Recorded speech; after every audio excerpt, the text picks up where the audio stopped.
113장. 시카미논의 제자들에게 말씀하신다. 자기 자신을 불살라야 한다.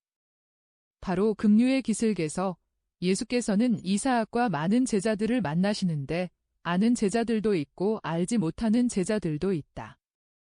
아는 제자들 중에는 고운 내의 회당장인 티몬과 근친 상간죄로 고발되었던 엠마오의 요셉, 예수를 따르기 위하여 아버지의 장례를 포기한 젊은이, 스테파노, 지난해의 코라진 근처에서 친구 사무엘과 더불어 깨끗하게 된 문둥병자 아벨이 있고 예리고의 벳사공 솔로몬, 그리고 내가 알아보기는 하겠는데 어디에서 보았는지도 모르겠고 이름도 알 수 없는 다른 사람들이 많이 있다.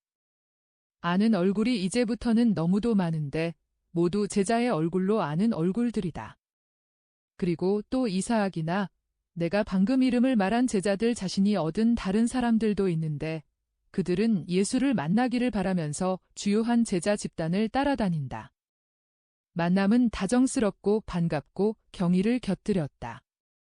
이사학은 선생님을 뵙고 선생님께 그의 새로운 양떼를 보여드리는 것이 기뻐서 얼굴이 환하다. 그리고 상급으로 그가 데리고 있는 무리를 위하여 예수께서 한 말씀해 주시기를 청한다. 사람들이 모일 수 있는 조용한 곳을 아는 데가 있느냐? 만해 끝에 한적한 해변이 있는데 거기에 어부들의 오막살이들이 있습니다. 이 계절은 건강에 해롭기도 하고 또 저리는 생선 잡는 계절이 끝나서 어부들이 자주 조개를 잡으러 시로 페니키아에 가기 때문에 그 오막살이들은 비어 있습니다. 그들 중에는 해안도시 여러 군데에서 선생님의 말씀을 들었거나 제자들을 만났거나 했기 때문에 벌써 선생님을 믿는 사람이 많이 있습니다. 그래서 저희들에게 거기서 쉬라고 오막살이를 내주었습니다. 저희들은 전도를 한번 한 다음에는 그리로 돌아오곤 합니다. 이 해안에는 할 일이 많이 있으니까요. 이 해안은 여러 가지 일로 완전히 타락했습니다. 저는 시로 페니키아까지 가고 싶습니다. 그런데 이것은 바다로 해서 할 수 있습니다. 해안은 햇볕이 너무 뜨거워서 걸어서 갈 수는 없으니까요. 그렇지만 저는 목동이지 뱃사람이 아닙니다. 그리고 이 사람들 중에도 돛단배를 조종할 줄 아는 사람은 한 사람도 없습니다. 예수께서는 가벼운 미소를 띠시고 주에 깊게 들으신다. 키가 대단히 크신 예수께서는 마치 병사가 장군에게 모든 것을 보고하듯이 보고하는 작은 목동 앞으로 약간 몸을 숙이고 계시다. 예수께서는 이렇게 대답하신다. 내가 겸손하기 때문에 하느님께서 너를 도와주신다. 내가 여기에 알려진 것은 제자인 너를 통해서지 다른 사람들을 통해서가 아니다. 이제는 호수 사람들에게 돛단배로 바다를 항해할 수 있다고 생각하는지 물어서 할 수 있다면 시로 페니키아로 가자. 그리고 베드로와 안드레아와 야고보와 요한을 찾으시느라고 몸을 돌리신다. 이들은 어떤 제자들과 떠들썩하게 이야기하고 있다. 그동안 가리오 사람 유다는 뒤에 처져서 스테파노에게 인사말을 하느라고 여념이 없고 열성당원과 바르톨로메오와 필립보는 여자들 곁에 있다. 다른 네 사람은 예수 곁에 있다. 네 사람의 어부는 즉시 온다. 너희들은 바다에서 배를 다룰 수 있다고 생각하느냐? 하고 예수께서 물으신다. 네 사람은 어쩔 줄 몰라 하며 서로 얼굴을 쳐다본다. 베드로는 머리를 극적거리며 곰곰이 생각하다가 묻는다. 그렇지만 어디로 가는 겁니까? 먼 바다로요? 저희는 민물고기인데요. 아니다. 해안을 끼고 시돈까지 가는 것이다. 저는 할 수 있다고 생각합니다. 자네들은 어떤가? 나도 할 수 있다고 생각해. 바다거나 호수거나 어쨌든 같은 거지 뭐. 물이란 말이야 하고 야고보가 말한다. 그리고 더 아름답고 더 쉽기까지 할 거야 하고 요한이 말한다. 그렇지만 내가 어디다 근거를 두고 그렇게 생각하는지 모르겠구나 하고 형이 요한에게 대답한다. 바다에 대한 그의 사랑 때문이지.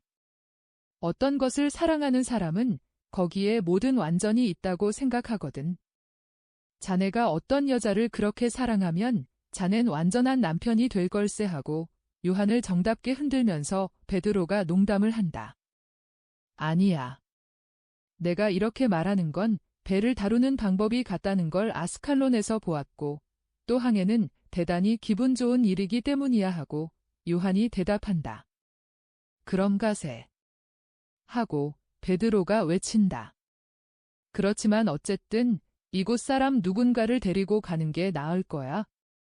우린 이 바다를 알지 못하고 어디가 얕은 곳인지도 모른단 말이야 하고 야고보가 지적한다.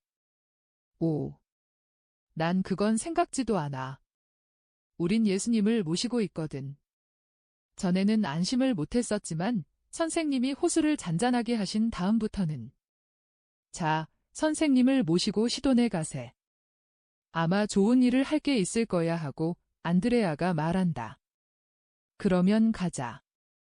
너는 내일 쓰게 배들을 마련하여라. 시몬의 유다에게 돈주머니를 달라고 하여라. 사도들과 제자들이 함께 섞인다. 대부분의 사람에게는 이것이 무슨 축제인지 말할 필요가 없다. 그런데 그 사람들은 예수께 가장 잘 알려진 사람들이다.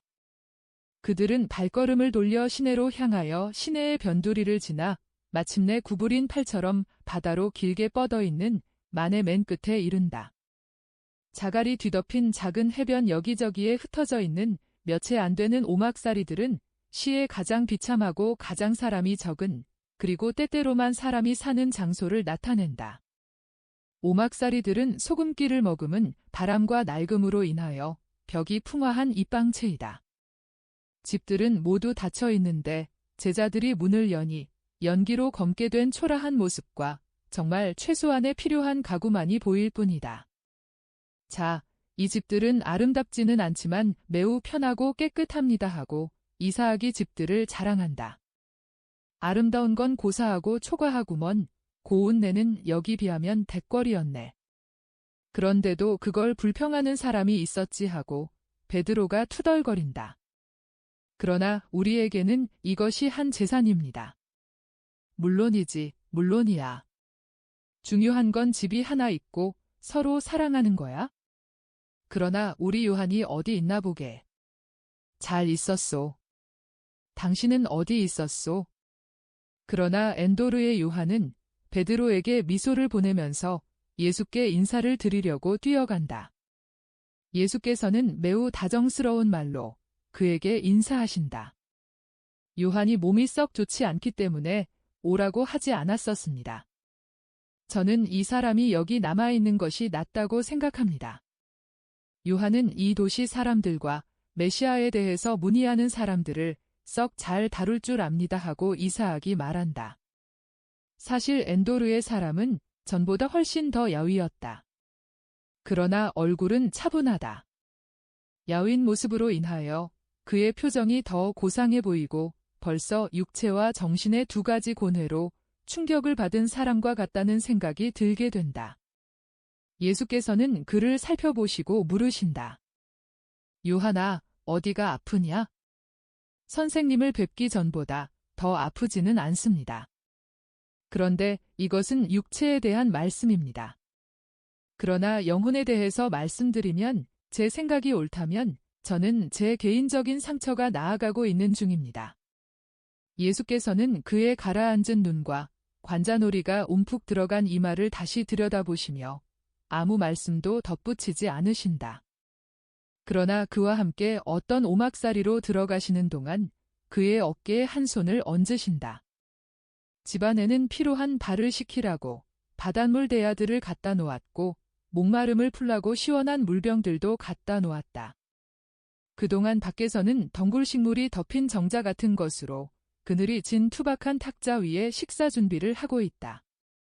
그리고 밤이 내려앉고 바다는 자갈 깔린 작은 해변에 되밀려오는 파도의 가벼운 소리로 저녁 기도를 드리는 동안 예수께서는 여자들과 사도들과 같이 투박한 식탁에 앉으시고 다른 사람들은 땅바닥이나 의자에 또는 바구니들을 뒤집어 놓고 주된 식탁을 가운데 두고 빙 둘러 앉아서 저녁 식사를 하는 것을 보니 아름다운 광경이다.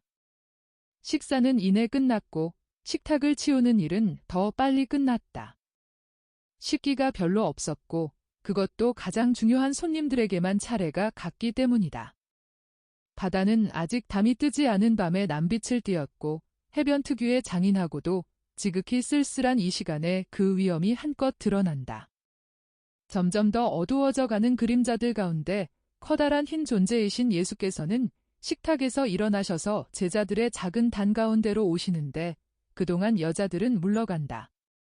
이사위과 또 한 사람이 어두움도 밝힐 겸 틀림없이 아주 가까이에 있는 늪에서 몰려오는 구름 같은 모기떼도 쫓을 겸 해서 모래밭에 작은 불들을 피워놓는다. 너희들 모두에게 평화. 자비로우신 하느님께서는 우리를 정해진 시간보다 일찍 모으셔서 우리 마음에 서로 같이 나누어 가지는 기쁨을 주셨다. 나는 너희들이 나를 기다리고 내게 알맞게 자신을 형성하면서 여기에 와 있는 것으로 나타나는 것과 같이 도덕적으로 착한 너희들의 마음을 그리고 너희들의 어떤 반응이 보이는 것과 같이 아직은 영적으로 불완전한 그 마음들을 모두 유심히 살펴보았다. 그 반응들은 너희 안에 이스라엘의 묵은 사람이 그 사상과 편견을 가지고 아직 남아있으며 이 묵은 사람에게서는 마치 번데기에서 나비가 나오듯이 아직 나오지 않았다는 것을 나타낸다.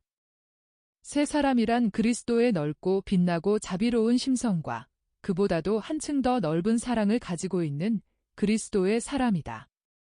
그러나 내가 너희들의 마음을 자세히 살펴보고 그 비밀을 모두 알아냈다고 해서 괴로워하지 말아라.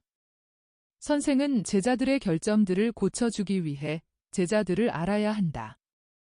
그런데 내 분명히 말하지만 그 선생이 착한 선생이면 결점을 가장 많이 가진 제자들에게 혐오를 느끼지 않고 반대로 그들을 더 좋은 사람으로 만들려고 그들에게 관심을 가진다. 너희들은 내가 착한 스승이라는 것을 안다. 그러면 이제는 그 반응과 편견들이 어떤 것인지 함께 살펴보고 우리가 왜 여기 와 있는지를 같이 생각해 보기로 하자. 그리고 이 모임으로 인해서 우리가 맛보는 기쁨 때문에 개인적인 선에서 항상 집단적인 선을 끌어내시는 주님을 찬미할 줄을 알자. 나는 너희 입으로 렌도르의 요한에 대한 감탄을 들었는데 그가 스스로 회개한 죄인임을 인정하는 만큼 더 크게 감탄한다는 말을 들었다.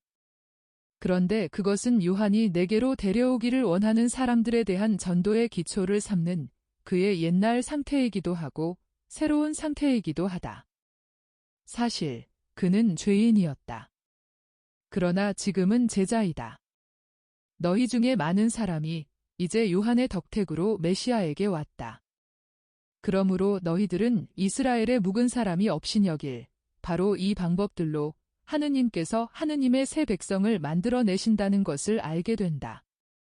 이제 나는 너희들에게 그 여자가 제자라는 것을 묵은 이스라엘 사람은 이해하지 못하는 한 자매에 대해서 건전하지 못한 판단을 삼가라고 부탁한다.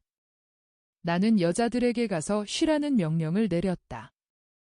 그러나 여자들에게 휴식을 주고자 하는 바람에서 그랬다기보다는 너희들에게 회개에 대한 거룩한 평가를 줄 수 있는 가능성을 가지기 위해서 그리고 너희가 사랑과 정의를 거스르는 죄를 짓는 것을 막기 위해서였다. 이것이 여자 제자들을 틀림없이 슬프게 한 그 명령을 그들에게 내린 이유이다. 이스라엘의 큰 죄녀, 자기 죄에 대해서 변명을 할 수가 없었던 죄녀인 막달라의 마리아가 주님께로 돌아왔다. 그런데 마리아가 하느님과 하느님의 종들에게서 성실과 자비를 기대하지 않고 누구에게서 기대하겠느냐? 이스라엘 전체가 그리고 이스라엘과 더불어 우리 가운데 있는 외국인들, 마리아를 잘 알고 그들의 방탕에 공범이 되어주지 않게 된 지금은 마리아를 엄혹하게 심판하는 외국인들은 이 부활을 비평하고 웃음거리를 만든다. 부활. 이것이 가장 정확한 단어이다. 육체를 다시 살아나게 하는 것이 가장 큰 기적이 아니다. 그 기적은 어느 날 죽음으로 인해서 무효가 되기로 정해져 있기 때문에 언제나 상대적인 기적이다. 나는 육체를 부활시키는 사람에게는 불멸을 주지 않는다. 그러나 영으로 부활한 사람에게는 불멸을 준다. 그리고 육체로 죽은 사람은 다시 살아나겠다는 그의 의지를 내 의지에 결합시키지 않고 따라서 다시 살아나는 데에는 아무 공로도 없지만 영으로 부활하는 사람에게는 그의 의지가 있고 또 그의 의지가 먼저 있어야 하는 것이기도 한다. 그러므로 그가 부활하는 데에 그의 공로가 없지 않다. 내가 이 말을 하는 것은 내가 정당했음을 증명하기 위해서가 아니다. 나는 오직 하느님께만 내 행동에 대한 설명을 드릴 의무가 있다. 그러나 너희들은 내 제자들이다. 내 제자들은 또 다른 예수가 되어야 한다. 내 제자들에게는 어떤 무지도 있어서는 안 되고 그로 인해서 많은 사람이 이름으로만 하느님과 일치하게 되는 저 만성적인 잘못이 아무것도 있어서는 안 된다. 모든 것이 착한 행동을 일으킬 수 있다. 가장 행동을 일으킬 능력이 가장 적은 것으로 보이는 것까지도 말이다. 어떤 재료가 하느님의 뜻 앞에 나타나면 그것이 가장 생기가 없고 가장 차갑고 가장 불쾌한 것일지라도 움직임이 되고 불꽃이 되고 순수한 아름다움이 될 수 있다. 나는 너희들에게 마카베오서에서 따온 비유를 하나 말하겠다. 느헤미야가 페르시아 왕의 명으로 예루살렘으로 돌아왔을 때 재건된 성전에서 사람들은 정화된 제단 위에 제물을 바치고자 하였다. 느헤미야는 그들이 페르시아인들의 포로가 되려고 할 때에 하느님께 대한 예배를 담당하던 사제들이 어떻게 제단의 불을 꺼내다가 어떤 계곡 안쪽에 있는 비밀 장소인 깊고 물이 마른 우물 속에 감추었는지, 그리고 그 일을 어떻게나 잘하고 비밀하게 했던지, 거룩한 불이 어디 있는지는 사제들만이 알게 되었는지를 기억해냈다. 느헤미야는 그것을 기억해냈고 그것을 기억해내면서 그 사제들의 후손들을 불을 갖다 둔 곳으로 보내서 제사 지내는 불을 붙이기 위한 신성한 불을 가져오라고 하였다. 과연 사제들은 그것을 아들들에게 말했었고 아들들은 또 그들의 아들들에게 말해서 비밀이 이렇게 자자손손 전에 내려왔었다. 그러나 비밀의 우물 속으로 내려간 사제들의 손자들은 불은 발견하지 못하고 폐허가 된 예루살렘의 혼잡한 하수도의 찌꺼기인 걸쭉한 물과 썩어서 고약한 냄새가 나고 무거운 개흙만을 발견하였다. 그들이 느헤미야에게 그 말을 했다. 그러나 느헤미야는 그 물을 퍼서 가져오라고 말하였다. 느헤미야는 제단 위에 나무를 쌓고 나무 위에 제물을 올려놓게 하고는 전부가 흥건히 젖도록 흙탕물을 잔뜩 뿌리게 하였다. 백성은 놀라고 사제들은 눈살을 찌푸리며 바라다보고 경건하게 그렇게 하기는 했지만 그것은 그 명령을 하는 사람이 느헤미야였기 때문에 하는 것이었다. 그러나 그들의 마음속은 얼마나 서글펐는지 모른다. 그리고 얼마나 불신했는지 모른다. 하늘에는 구름이 잔뜩 덮여 날씨가 음산한 것과 같이 마음속에는 의혹이 있어 사람들을 우울하게 하였다. 그러나 해가 구름을 흩뜨리고 햇살이 제단으로 내려오더니 흙탕물을 뿌린 나무에 불이 붙어 활활 타올라 대번에 제물을 불살랐다. 그동안 사제들은 제물 전체가 완전히 불살라질 때까지 느헤미야가 지은 기도문을 외고 이스라엘의 가장 아름다운 찬송가들을 불렀다. 그리고 하느님께서는 가장 적당치는 않지만 올바른 의향으로 사용한 재료를 가지고 기적을 행하실 수 있다는 것을 군중들에게 믿게 하기 위해 느헤미야는 물 남은 것을 큰 돌들 위에 뿌리게 하였다. 물을 뿌린 돌들은 불이 붙어서 제단에서 오는 빛 속에서 불타버렸다. 영혼은 어떤 영혼이건 창조주에 대한 사랑으로 생명의 제물을 불사르는 데 쓰이라고 하느님께서 마음의 제단 위에 놓으신 신성한 불이다. 생명은 어떤 것이건 번제물이니 그것을 잘 쓰면 하루하루가 거룩함으로 불살라야 하는 제사가 된다. 그러나 약탈자들, 즉 사람과 사람의 영혼을 못살게 구는 자들이 온다. 그러면 불이 깊은 우물 속에 잠긴다. 거룩한 필요에 의해서 그렇게 되는 것이 아니라 불행한 어리석음으로 그렇게 되는 것이다.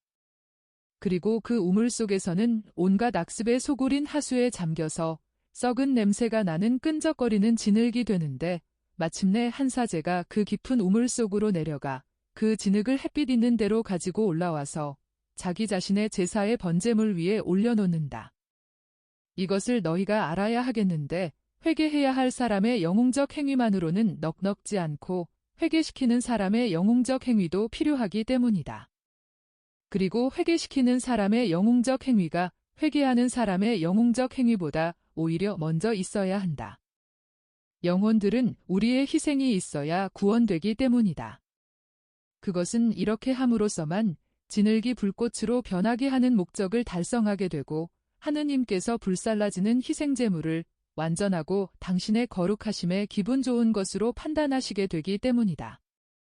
보통 불은 비록 그것이 축성된 불이라 하더라도 그저 타기에 알맞은 재료인 나무와 희생들을 태우는 데 소용될 뿐이니까 회개한 타락한 상태가 오히려 보통 불보다 한층 더 활활 탄다는 것이 세상 사람들을 설득하는 데 충분하지 못한데 이 회개한 진흙탕 같은 존재가 타지 않는 물건인 돌까지 불을 붙이고 태울 정도로 강해지는 것이다. 그런데 너희들은 이 진흙에 그런 특성이 어디에서 오는지 묻지 않느냐? 너희들은 그것을 알지 못하느냐? 내가 말해주마. 그것은 타는 듯한 뉘우침으로 그 진흙이 하느님과 섞이어 불꽃이 불꽃과 합쳐지기 때문이다. 올라가는 불꽃과 내려오는 불꽃이 사랑으로 자기를 바치는 불꽃과 사랑으로 자기를 주는 불꽃이 서로 사랑하고 다시 만나고 결합해서 하나가 되는 두 존재의 포옹이기 때문이다. 그리고 그 중에서 더 큰 불꽃이 하느님의 불꽃이기 때문에 하느님의 불꽃이 넘쳐 흐르고 너무도 성하고 스며들어가고 빨아들이고 해서 뉘우친 진흙의 불꽃이 이제는 피조물의 상대적인 불꽃이 아니라 창조되지 않으신 분, 지극히 높으신 분, 지극히 능하신 분, 무한하신 분, 즉 하느님의 무한한 불꽃이 되는 것이다. 참으로 회개하고 전적으로 회개해서 과거의 것을 아무것도 남기지 않은 채 자기를 너그럽게 바치고 그들의 진흙에서 올라오는 불꽃으로 우선 자기 자신들의 무거운 부분을 불사르고 은총을 맞이하러 가서 은총의 충격을 받는 큰 죄인들은 이런 것이다. 정말 진정으로 말한다마는 이스라엘에서 하느님의 불이 많은 돌 속에 뚫고 들어가 그 돌들이 인성을 불사르기까지 점점 더 세게 타오르는 화덕이 될 것이고 하늘나라에 있는 그들의 옥좌에서 삼위일체이신 하느님의 빛을 모으는 초자연적인 활활 타는 거울이 되어 하느님의 빛을 인류에게로 집중해서 하느님으로 불타오르게 하고 계속해서 세상의 돌과 냉담과 의혹과 소심을 불사를 것이다. 되풀이해 말한다마는 나는 내 행동의 정당함을 내세울 필요는 없었다. 그러나 지금 당장도 그렇고 내가 너희들과 같이 있지 않게 될 미래에 이와 비슷한 다른 경우들을 위해서도 그렇고 너희들이 내 생각을 받아들여 너희 생각으로 만들기를 원하였다. 뉘우친 죄인을 하느님께 가게 하는 것은 그분을 더럽힌다는 정도를 벗어난 생각, 바리사이파적인 의혹으로 인해서 너희들이 이 일을 하지 않게 되는 일은 절대로 있어서 안 된다.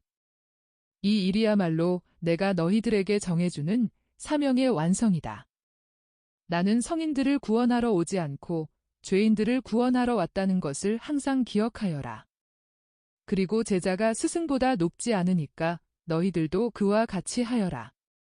또 하늘의 필요를 느끼고 마침내 하늘을 맛보게 되는 세상의 찌꺼기들을 손으로 잡는 것을 내가 불쾌하게 생각하지 않고 그들을 아주 기쁘게 하느님께로 데려가는 것은 이것이 내 사명이기 때문이고 획득은 어떤 것이건 무한을 괴롭히는 내 강생에 대한 변호가 되기 때문이다. 죄인인 너희 형제들과 같은 본성으로 되어 있기 때문에 모두가 많게든 적게든 불완전을 경험한 일이 있는 한정된 사람인 너희들도 이렇게 하는 것을 싫어하지 말아라. 너희들은 내가 수천 년을 사는 존재같이 이 세상에서 계속 사는 것 같이 이 세상이 다할 때까지 내 사업을 계속하라고 구원자로 뽑은 사람들이다. 그리고 이렇게 될 것이다. 그것은 내 사제들의 일치가 내가 생명을 주는 영이 될 내 교회의 큰 몸의 필요불가결한 부분 같은 것이 되겠기 때문이다. 그리고 이 필요불가결한 부분 둘레로 믿는 이들의 모든 무한한 작은 조각들이 모여서 오직 하나인 몸을 이룰 것인데 이 몸이 내 이름에서 이름을 딸 것이다. 그러나 만일 이 사제 집단에 생명력이 없게 되면 무한히 많은 그 작은 조각들이 생명을 가질 수 있겠느냐? 사실 이 몸 안에 있는 나는 그들의 할 일을 거부하는 막히고 무익하게 된 빗물바지 웅덩이와 도관들을 제쳐놓고 가장 멀리 떨어진 작은 조각들에까지 내 생명을 보낼 수 있을 것이다. 과연 비는 내리고 싶은 곳에 내려가고 그래서 스스로 생명을 원할 능력이 있는 착한 조각들은 골고루 내 생명으로 살 것이다. 그러나 그렇게 되면 그리스도교는 어떻게 되겠느냐? 영혼과 영혼들 사이에 이웃이 생길 것이다. 이웃에 있지만 이제는 유일한 중심에서 오는 생명을 주는 피를 작은 조각 하나하나에 나누어 주어서 서로 결합시켜주는 유대가 아닌 도관과 빗물바지 웅덩이로 분리되어 있을 것이다. 그러나 그것들은 갈라놓는 담과 절벽들이어서 인간적으로 적대적인 작은 조각들은 그 담과 절벽을 통해 서로 바라다 보며 초자연적인 비탄 속에서 마음속으로 이렇게 생각할 것이다. 하지만 우리는 형제였다. 그리고 비록 우리가 갈라져 있기는 하지만 아직도 형제라는 것을 느낀다. 하고 이웃일 뿐 융합이 아니고 하나의 유기체가 아니다. 그리고 그 폐허 위에서 내 사랑은 고통스럽게 빛나고 있을 것이다. 그뿐이 아니다. 이것은 종교적인 분립에만 적용된다고 생각하지 말아라. 그렇지 않다. 이것은 내가 말하고 행하는 대로, 즉 모두 내게로 오너라. 그러면 내가 너희를 하느님께로 인도하겠다고 하는 대로 말하고 행해야 하는 그들의 임무를 사제들이 어겨서 영혼들을 뒷받침하고 돌보고 사랑하기를 거절하기 때문에 혼자 남아있는 모든 영혼에게도 적용된다. 이제는 평안히들 가거라. 그리고 하느님께서 너희와 함께 계시기를 바란다. 사람들은 천천히 헤어져 각기 제가 들어가야 하는 오막살이를 찾아간다. 엔도르의 요한도 일어난다. 요한은 예수께서 말씀하시는 동안 자기가 쓰는 것을 볼 수 있기 위하여 뜨거운 불빛을 받아가면서 필기하기를 그치지 않았었다. 그러나 예수께서는 그를 붙드시며 말씀하신다. 내 선생과 같이 좀 남아있어라 하고 그리고 모든 사람이 떠날 때까지 곁에 붙잡아 두신다. 물가에 있는 저 바위까지 가자. 달이 점점 더 높이 올라와서 길을 볼 수가 있다. 요한은 아무 말 없이 하라시는 대로 한다. 두 사람은 집들 있는 곳에서 200m가량 멀어져 가서 큰 바위 위에 앉는다. 그것이 방파제의 나머지인지 또는 바닷속에 잠겨있는 암초의 연장인지 또는 오막사리가 무너져 물에 반쯤 잠진 것인지 모르겠다. 아마 오랜 세월을 두고 생긴 해안의 앞부분인 것 같다. 내가 아는 것은 작은 해변에서는 울탕불통해서 마치 디딤돌같이 된 곳을 딛고 그리로 올라갈 수가 있는데 바다 쪽으로는 절벽이 말하자면 수직으로 내려가서 청록색의 물에 잠긴다는 것이다.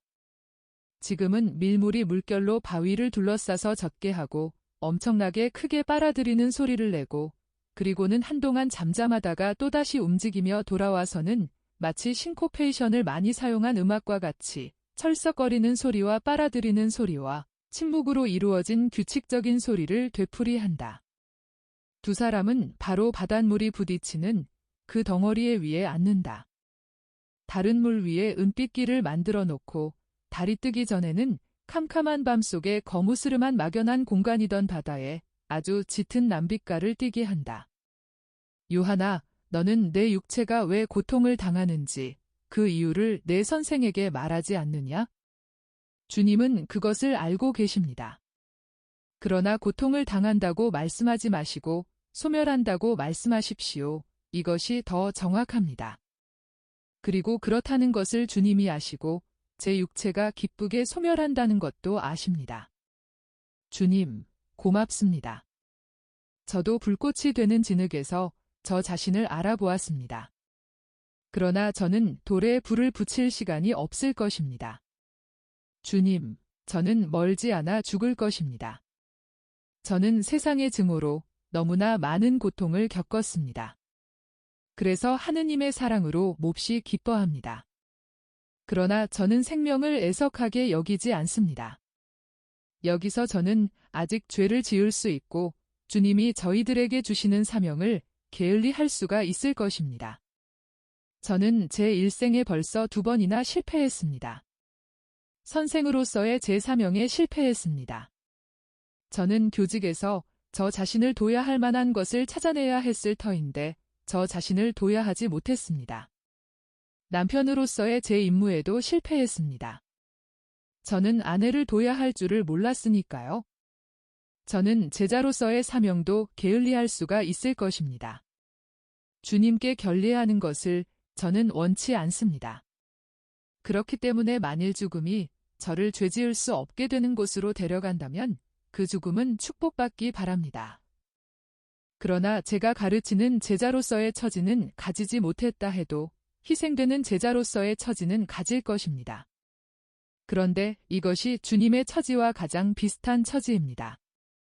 오늘 저녁 주님은 우선 자기 자신을 불사르면서 하고 말씀하셨지요. 요한아, 그것은 내가 당하는 운명이냐? 그렇지 않으면 내가 바치는 제물이냐? 불이 된 진흙을 하느님께서 마다하지 않으신다면 제가 드리는 제물입니다. 요한아, 너는 많은 고행을 하는구나. 성인들도 합니다. 주님이 제일 먼저 하시고요. 갚아야 할 것이 너무나 많은 사람이 고행을 하는 것은 당연합니다. 그러나 어쩌면 주님이 제 속죄를 하느님의 뜻에 맞지 않는 것으로 생각하시는지도 모르겠군요. 주님이 그것을 제게 금하시는 것입니까? 나는 사랑하는 영혼의 착한 열망에 절대로 장애물을 갖다 놓지 않는다. 나는 고통 속에 속죄가 있고 고통 속에 구속이 있다는 것을 행동으로 가르치려고 왔다. 그러니 나 스스로 모순되는 말을 할 수가 없다. 주님, 고맙습니다. 이것이 제 사명일 것입니다. 요한아, 무엇을 쓰고 있었느냐? 아이고. 선생님. 때로는 옛날 펠릭스가 아직도 선생적 습관을 가지고 다시 나타납니다. 저는 마륵지암 생각을 합니다. 마륵지암은 일생 동안 주님을 전해야 합니다. 그런데 어리기 때문에 선생님의 전도에 참석하지 못합니다. 저는 선생님께서 저희들에게 주시는데 아이는 장난에 정신이 팔려 있거나 저희들 중에 어떤 사람하고 멀리 떨어져 있거나 해서 듣지 못한 어떤 가르침을 적어둘 생각을 했습니다. 선생님의 말씀에는 아무 중요하지 않은 말이라도 지혜가 너무나 많이 들어 있습니다. 선생님의 친숙한 회화가 벌써 하나의 교훈인데 바로 각 사람이 날마다 하거나 당하는 일에 대한 교훈이고 저 자질구레한 일들에 대한 교훈인데 사실은 그 자질구레한 일들 전체가 그것을 인종을 요구하는 하나의 중요한 전체를 이루기 때문에 인생의 중요한 일이 되는 것입니다. 꾸준한 덕행의 적용을 요구하는 1000가지 만가지 자질구레한 일보다 다만 한 가지 훌륭한 영웅적 행위를 하는 것이 더 쉽습니다. 그러나 겉으로 봄에 하찮은 작은 행위들을 오랫동안 쌓지 않으면 악에 있어서나 선에 있어서나 중요한 행위에 이르지 못합니다. 악에 대해서는 제가 이것을 압니다. 저는 아내의 경박에 지쳐서 아내에게 경멸의 눈길을 처음으로 보냈을 때 사람을 죽이기 시작했습니다. 저는 마륵지암을 위해서 선생님의 자질구레한 설명들을 적었습니다. 그리고 오늘 밤에는 선생님의 중요한 가르침을 적으려고 했습니다. 어린아이가 옛날 선생인 저를 기억하라고 그리고 달리는 그 애가 가지지 못할 이 가르침을 가지라고 제가 쓴 것을 그 애에게 남겨주겠습니다. 그의 찬란한 보물인 주님의 말씀을 허락하시겠습니까? 허락한다. 그러나 모든 것에 대해서 이 바다처럼 평온하여라. 알겠느냐? 너로서는 뜨거운 햇볕을 참아내는 것이 너무나 견디기 어려울 것인데 사도의 생활은 정말 불같이 뜨거운 것이다. 너는 일생 동안 대단히 많이 싸웠다. 이제는 하느님께서 모든 것을 가라앉히고 깨끗하게 하는 이 조용한 달빛 아래서 너를 당신께로 부르신다. 하느님의 즐거움 속에서 걸어가거라. 내게 분명히 말한다마는 하느님께서는 너를 만족스럽게 생각하신다. 엔도르의 요한은 예수의 손을 잡고 입맞춤하면서 속삭인다. 그렇지만 세상 사람들에게 예수께로 오너라 하고 말하는 것도 아름다웠을 것입니다. 그 말을 천국에서 하여라. 너도 뜨거운 거울이 될 것이다. 유하나, 가자. 내가 쓴 것을 읽고 싶구나. 두 사람은 그들이 있던 바위에서 내려와 해변의 조약돌들을 은으로 바꾸어 놓은 눈부시게 하얀 달빛을 받으며 집들 있는 곳으로 돌아온다. 서로 인사를 나누는데 요한은 무릎을 꿇고 예수께서는 손으로 강복을 주시고 평화를 주시면서 손을 요한의 머리에 얹으신다. 114장. 띠로에서 끝까지 항구하여라. 이것이 중요한 말이다. 아침 이른 시간에 예수께서 해안에 있는 어떤 도시에 이르신다. 배 4척이 예수의 배를 따라온다. 도시는 마치 지협에 건설된 것처럼, 아니 오히려 마치 좁은 지협이 바다 위에 나타나는 부분을 해안에 있는 부분에 연결하는 것처럼 바다 위로 이상하게 툭 튀어나왔다. 바다 쪽에서 보면 이 도시는 머리는 물결 위로 뻗고 뿌리는 해안에 받고 있는 어마어마하게 큰 버섯과 같다. 지협이 그 대가 된다. 지협의 양쪽에 항구 둘이 있다. 하나는 그러니까 북쪽에 있는 것은 덜 막혀 있고 작은 배들이 가득 차 있으며 남쪽에 있는 또 한 항구는 방파제가 더 잘 되어 있고 큰 배들이 들어오기도 하고 나가기도 한다. 저기로 가야 합니다 하고 이사학이 작은 배들이 있는 항구를 손가락으로 가리키며 말한다. 어부들이 저기 있습니다. 그들은 섬을 돌아간다. 그래서 나는 지협이 인공적인 것으로 섬을 무대 연결하는 일종의 거대한 제방이라는 것을 알아차리게 되었다. 옛날에는 어렵지 않게 건설하였었다. 이 공사와 항구에 있는 배들의 수를 보고 나는 이 도시가 얼마나 부유하고 상업이 번창하였는지 추론한다. 도시 뒤로는 평야지대를 지나 보기 좋은 작은 야산들이 있고 매우 멀리에는 데헤르몬 산과 레바논 산맥이 보인다. 그래서 나는 이 도시가 레바논에서 본 도시 중에 하나라는 결론도 내린다. 예수의 배는 지금 북쪽 항구의 정박지에 이르고 있는 중이다. 배를 바닷가에 가까이 대지 않고 노를 저어서 앞으로 뒤로 천천히 가다가 마침내 이사학이 찾는 사람들을 발견하고 큰 소리로 부른다.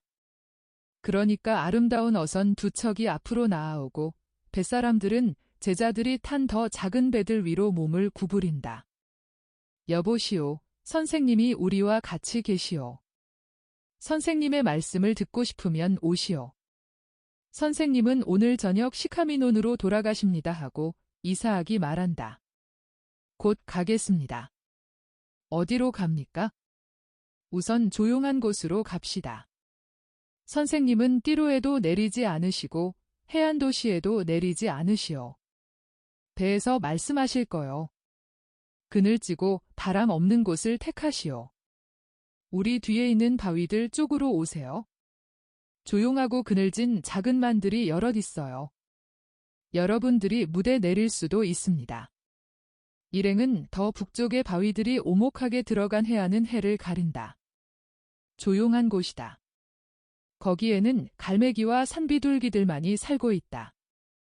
그놈들은 나와서 바다 위를 급습하고는 큰 소리를 지르면서 바위 틈에 있는 둥지로 돌아온다. 그러나 다른 배들이 지휘하는 배들과 합쳐져서 하나의 아주 작은 소선대를 이룬다. 이 손바닥만한 만 안쪽에는 좁은 해변, 즉 해수욕장 비슷한 곳이 있다. 조약돌이 깔린 좁은 공간이다. 그러나 100명가량을 수용할 수 있다. 그들은 천연 방파제 모양으로 물 위로 솟아있는 넓고 판판한 바위를 이용하며 내려서 소금이 반짝이는 자갈 깔린 작은 해변에 자리를 잡는다. 그들은 햇볕에 바닷바람에 그을린 갈색 피부를 가진 마른 사람들이다. 짧은 속옷을 입어서 그들의 날쌔고 마른 팔다리를 볼 수 있다. 거기 있는 유다인들과의 인종 차이는 뚜렷한데 갈릴레아 사람들과는 차이가 덜 나타난다. 이 시로 페니키아 사람들은 그들과 더 가까이 살고 있는 사람들보다는 꽤 멀리 떨어져 있는 펠리시데 사람들과 더 비슷한 것 같다. 적어도 내가 보는 사람들은 그렇다. 예수께서는 해안을 등지시고 말씀을 시작하신다. 열왕기에 보면 3년 이상이나 세상을 괴롭힌 가뭄과 기근의 시절에 어떻게 주님이 엘리야에게 시돈의 사렙다에 가라고 명령하셨는지에 대한 이야기가 있습니다. 주님께는 당신 백성을 어떤 장소에서든지 배불리 먹이실 수 있는 방법들이 없지 않았습니다. 그리고 이 도시에는 식량이 넉넉했기 때문에 엘리야를 사렙다로 보내신 것은 아닙니다. 아닙니다. 그곳에서도 사람들이 벌써 굶어 죽어가고 있었습니다. 그러면 하느님께서 왜 티스벳 사람 엘리야를 그리로 보내셨습니까? 사렙다에는 마음이 고든 여인이 있었는데 어린 아들을 둔 과부요, 거룩한 여인이었습니다. 그 여인은 가난하고 외톨이였지만 그 무서운 벌에 반항하지 않았고 굶주리는데도 불구하고 이기적이 아니었고 불순종하지도 않았습니다. 하느님께서는 이 여인에게 3가지 기적을 주셔서 우대하고자 하셨습니다. 하나는 목이 마른 엘리야에게 그 여인이 갖다 준 물에 대한 것이었고, 둘째 것은 밀가루가 한 줌밖에 남지 않았는데 그것을 가지고 재 속에 넣어서 구워낸 작은 빵에 대한 것이었고, 셋째 것은 예언자를 환대한 데 대한 것이었습니다. 주님은 그 여인에게 빵과 기름을 주셨고 아들의 생명을 주셨고 하느님의 말씀에 대한 지식을 주셨습니다. 여러분이 보다시피 애덕의 행위는 육체를 배불리 먹이고 죽음의 고통을 없애줄 뿐 아니라 영혼에게 주님의 지혜를 가르치기도 합니다. 여러분은 주님의 종들에게 숙소를 주었는데 주님은 여러분에게 지혜의 말씀을 주셨습니다. 주님의 말씀이 도달하지 않는 이 땅에 자선의 행위가 그것을 가져왔습니다. 나는 여러분을 예언자를 받아들인 사렙다의 하나밖에 없는 여인에 비교할 수 있습니다. 여러분도 여기에 예언자를 받아들인 유일한 사람입니다. 왜 그러냐 하면 만일 내가 시내에 들어갔더라면 부자들과 유력자들이 나를 맞아들이지 않았을 것이고 분주한 상인들과 큰 배의 선원들은 나를 본 채 만체했을 것이고 그래서 내가 온 것은 성과가 없었을 것입니다. 이제는 내가 여러분을 떠날 참인데 여러분은 이렇게 말할 것입니다. 아니 우리가 뭐란 말이야? 몇 명 안 되는 사람뿐이야. 우리가 가진 게 뭐야? 가진 거라곤 지혜 아주 조금뿐이야 하고. 그러나 나는 여러분에게 이렇게 말합니다. 나는 구세주를 전하라는 책임을 주고 여러분을 떠납니다 하고. 나는 예언자 엘리야가 한 말을 되풀이하면서 여러분을 떠나겠습니다. 더 너그럽게 나누어 주실 분이 오실 때까지 항아리에 밀가루가 떨어지지 않을 것이고 기름이 없어지지도 않을 것입니다. 여러분은 벌써 그 일을 했습니다. 여기에는 가르멜산 너머에서 와서 여러분과 섞인 페니키아 사람들이 있으니까 말입니다. 이것은 다른 사람들이 여러분에게 말한 것과 같이 여러분도 말했다는 표입니다. 여러분이 보다시피 한 줌밖에 없는 밀가루와 한 방울밖에 없는 기름이 떨어지지 않고 오히려 끊임없이 더 많아졌습니다. 계속해서 더 많아지게 하시오. 그리고 여러분이 이 일을 할 능력이 없다고 느끼는데 하느님께서 이 일을 하라고 여러분을 뽑으신 것이 이상하게 생각되면 이렇게 큰 신뢰의 말을 하시오. 저는 하느님의 말씀을 믿고 말씀하시는 대로 하겠습니다 하고. 선생님, 그렇지만 저희가 저 이교도들과 어떻게 처신해야 합니까? 저희는 그 사람들을 고기잡이를 통해서 압니다.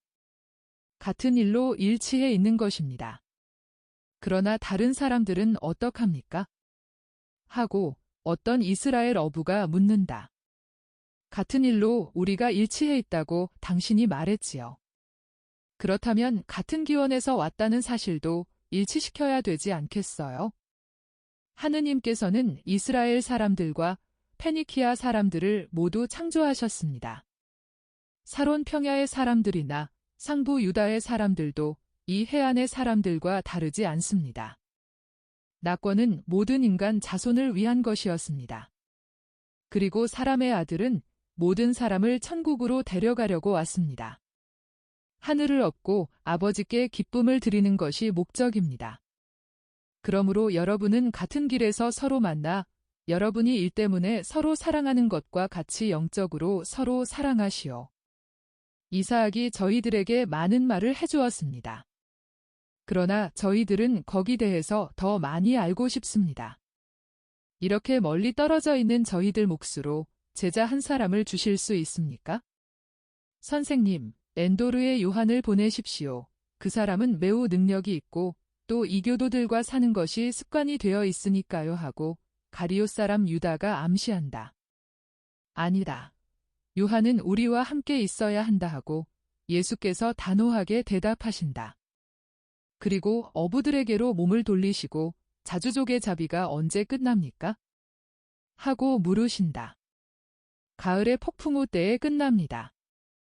그 다음에는 이곳 바다가 너무 너울집니다. 그때에는 시카미논으로 돌아갑니까? 그곳과 가이사리아로 돌아갑니다. 저희들은 로마인들에게 많이 팔거든요. 여러분은 그때 제자들을 만날 수 있을 것입니다. 그동안 꾸준히 계속하시오. 제 배에는 제가 받아들이려고 하지 않았는데 선생님의 이름으로 온다고 하면서 온 사람이 하나 있습니다. 아스칼론의 나이 어린 어부입니다. 그 사람은 배로 갔다가 새파랗게 젊은 사람을 데리고 돌아오는데 젊은이는 이렇게까지 친절한 대우를 받게 된 것을 매우 부끄러워한다. 사도 요한이 그를 알아본다. 선생님, 이 애는 저희들에게 생선을 준 아이들 중에 하나입니다. 그러면서 인사를 하려고 일어선다. 헤르마스테아, 너 왔니? 혼자 왔니? 혼자 왔어요. 가파르나움에서는 부끄러웠어요. 저는 바라면서 해변에 혼자 남아 있었어요. 바라다가니 무얼. 아저씨의 선생님을 보는 거려. 그런데 내 선생님이 아직 내 선생님은 아니란 말이냐? 얘야, 왜 아직 주저하는 거냐? 너를 기다리시는 빛으로 오너라. 선생님이 너를 어떻게 살펴보시며 미소 짓고 계신지 보아라. 제가 어떤 대우를 받을까요? 선생님, 저희에게로 잠깐 오십시오. 예수께서 일어나셔서 요한 있는 대로 가신다. 얘는 외국인이기 때문에 감히 오지 못한답니다. 내게는 외국 사람이 없다. 그래, 내 동무들은? 너희들은 많지 않았느냐? 불안해하지 말아라. 오직 너만이 끝까지 꾸준할 줄 알았다. 너 하나 때문에라도 나는 기쁘다. 나하고 같이 가자.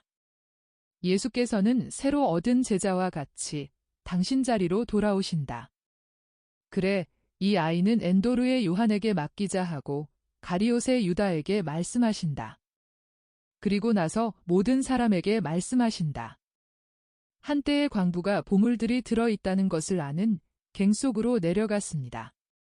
그러나 보물들은 땅속 깊은 곳에 잘 감추어져 있었습니다. 그래서 그들은 파기 시작했습니다. 그러나 땅은 단단하고 일은 힘들었습니다. 많은 사람이 실증이 나서 곡괭이를 내던지고 가버렸습니다. 어떤 사람들은 작업 반장을 비웃고 거의 바보 취급을 했습니다. 또 어떤 사람들은 그들의 운명과 일과 땅과 금속의 책임을 돌리면서 성을 내며 땅속을 두드려서 광맥을 산산조각을 내서 못쓰게 만들어 놓고 나서 모든 것을 망쳐놓고 아무 성과도 올리지 못한 채 역시 가버렸습니다. 이제는 제일 꾸준한 사람 하나밖에 남지 않았습니다. 그 사람은 저항하는 지층을 부드럽게 다루어서 아무것도 망치지 않으며 땅을 뚫고 시험을 해보고 더 깊이 팠습니다. 그 사람은 마침내 귀금 속의 굉장한 광맥을 발견하고야 말았습니다. 광부의 꾸준함은 상을 받았습니다. 그리고 그는 자기가 발견한 그 매우 순수한 금속을 가지고 많은 일을 시작해서 많은 영광과 많은 단골을 얻을 수 있었습니다. 게으르거나 성을 잘 내는 다른 사람들은 아무것도 얻지 못한 곳에서 오직 꾸준함만으로 발견할 수 있었던 그 금속을 모든 사람이 원했기 때문입니다. 그러나 발견된 금도 아름답게 되고 금은 세공사에게 쓰일 수 있는 알맞은 상태가 되기 위해서는 다루어지겠다는 꾸준한 뜻이 있어야 합니다. 만일 금이 발견되는 첫 번째 수고가 있은 다음 어려운 일을 겪기를 원치 않으면 자연 그대로 있을 것이고 가공을 할 수 없을 것입니다. 그러므로 여러분은 처음 열정만으로는 사도로도 제자로도 신자로도 성공하는데 충분하지 못하다는 것을 알 것입니다. 끝까지 항고해야 합니다. 헤르마스테아의 동무는 많았습니다. 그리고 뜨거운 열광으로 모두 오기로 약속했었습니다. 그런데 이에 하나만이 왔습니다. 내 제자들은 많고 또 점점 더 많아질 것입니다. 그러나 반의 3분의 1만이 끝까지 제자로 있을 수 있을 것입니다. 끝까지 꾸준한 것, 이것이 중요한 말입니다. 모든 좋은 일에 있어서 그렇습니다. 여러분은 자주 조개를 잡으려고 3단 그물을 칠 때에 혹 한 번만 치고 맙니까? 아니지요. 한 번이 아니라 몇 시간 동안, 며칠 동안, 몇 달 동안 치고 또 치고, 그렇게 하면 여러분과 여러분의 가족에 먹을 것과 안락을 얻게 되니까 다음 해에도 그곳에 또 올 작정을 합니다.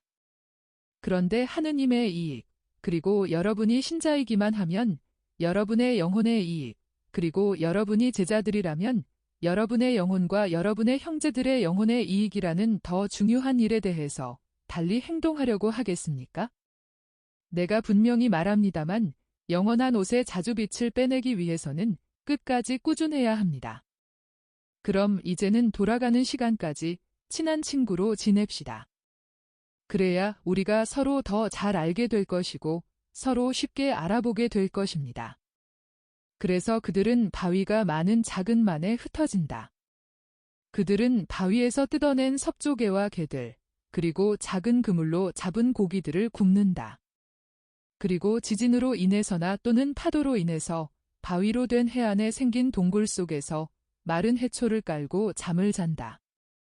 그동안 하늘과 바다는 눈부시게 파란 빛깔로 수평선에서 만나 서로 얼싸안고 갈매기들은 회전목마같이 바다에서 둥지로 계속해서 날아들며 소리를 지르고 날개를 친다. 숨이 막힐 정도로 더운 이 시간에 들리는 것이라고는 물결 찰랑거리는 소리와 갈매기의 울음소리 뿐이다.